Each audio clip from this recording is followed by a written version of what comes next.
Welcome back to the show, everyone. Our next guest is joining us, and we have seen his face many times before, and it's nice to see him again. He brought a toy. He certainly did. Dave Nerona is going to be telling us about his electric dirt bike. How are you, Dave? Very good. It's great to be back. Nice to see you. Now, you retired from adventure racing last year. I did. After 20 years of grunting up mountains and doing all that stuff, I still pretty much train every day, but I am involved in some really fun stuff, some kite surfing, dirt biking. Lots of writing, and that's how this came into your life. You're doing some writing. Why don't you tell us how you got introduced to this thing, first of all? Well, Neil Saki, who was a designer for Santa Cruz bicycles, actually his sort of dream was to design a motorized dirt bike or mountain bike. And this is his concoction after only one prototype. Series that changed quite a bit. This is the full-blown bike that someone would purchase now.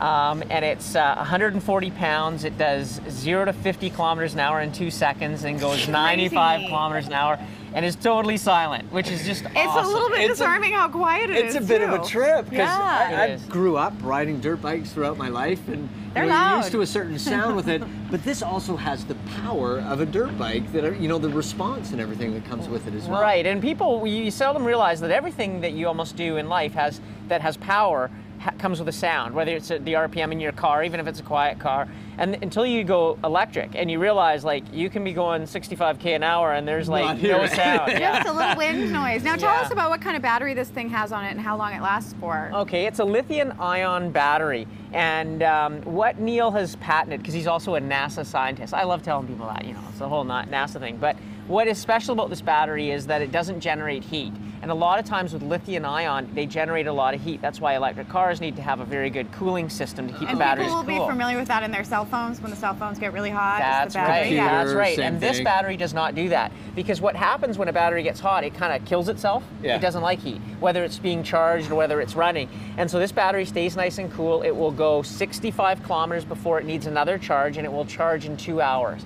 So it's very user-friendly. And you're not burning any fuel. And you're not burning any fuel. It's there's no gas, no oil, no nothing. It's now, a lot of battery-operated vehicles or motorcycles, whatever they are, they tend to have very, very expensive batteries, which would deter people from getting them. So maybe you can tell us a little bit about the price of this and the lifespan of it. Right. The whole bike retails. You buy it direct through the U.S. I basically talk about the bike up here, but you buy it. Mike wants to talk to you after the show. Go on, dude. And so the battery is the most expensive part in the whole sort of piece of the puzzle. The battery itself would cost $3,000, and so that is expensive, but it's come down from like $10,000 over the last few years. Well, so batteries if you think of it as being the price of gas that you would use over the lifespan of 3 years, whatever it is, right? It's And it definitely will get more than 1,000 cycles. So if you were to use this every day, all day, every day for 3 years, is when you probably have to regenerate, get a new battery. So what can it do? I mean, can you ride up mountains? Can you do what you do on dirt bikes with this thing?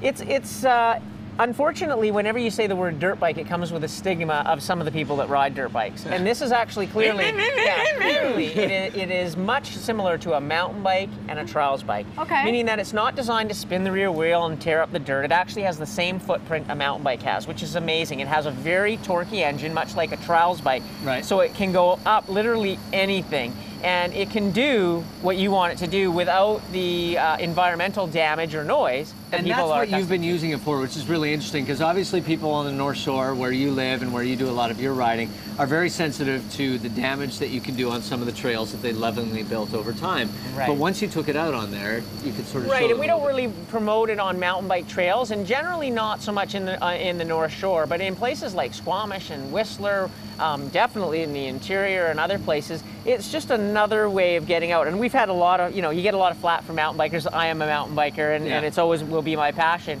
But until people understand what the bike can do and what it's all about, 9 times out of 10, if you gave it to a mountain biker, they'd be like, oh yeah, you can, I've done that. And they literally go, you could ride this anywhere and it causes no damage. And you've been using it to help out during races and things like that, which is great because it gets you out with the guys if they're having troubles or something else, but it must be a trip when you ride up next to them. Well, the best part is you're in the race, and we use them as support vehicles, so for helping people if they get injured or whatever, to get them out. And you can pull up beside someone and actually be talking to them, and then pull ahead to the next person. Because you're stealth. Because you're stealth. Okay, so you've got this all it says set up. right here, warning, high performance motorcycle, wear proper riding gear. There you go, Michael. That's kind of for a bike. This'll do for now. That'll pass, right? For riding around here, we'll let it slide. We'll this let time. it slide. Okay, It's so not maybe perfect. you can walk us through. I'm not going to Explain the setup right now, because there's Okay. a few different setups on this. Right, what you're looking at is an aluminum Keep the camera frame, up here, by the way. aluminum Yeah. frame with mostly mountain bike parts.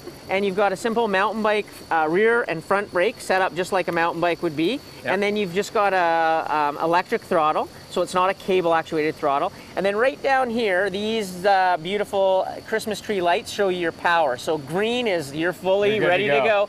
And this is the key that shuts it on and off. And then you've got this nice, lovely low speed and high speed power. So that gives you. We're on low We're on speed right low now. speed just for the, and this is also a sport model. So there's kind of 4 speeds that you can have. You can have it low speed and really easy, Do we or you trust can have him it. to go? Oh, Yeah, do you we- trust me? Let's take it for a rip. All right. So Dave, if somebody wants to get their hands on one of these, is it street legal? Where can you ride it? What's the deal? Well, we're still working on all those things. Right now, this is an off-road version, and so we don't want people ripping up the roads, but there Yeah. is an on-road version coming out in September that'll have lights and panniers for people to get to work and do Yeah. all that sort of stuff. That's great for commuting. And it is. And in the US, you can use them in bike lanes because you set it to the low speed, it only maxes out at 30 kilometers an hour, and so it's a great way for people Do to you either want get to go faster? You be careful, you. Thank you so much, Dave. Just flip it up. If you want to find out more about these bikes, you can go to Dave Nerona's website to find out all the info. Nice to see you. Yeah, great to see you Thanks too. for coming. We're going to take a break and we're going to come back with more Urban Rice right after this. Don't go away. All right, here's high power. You ready? Don't hurt yourself. I won't.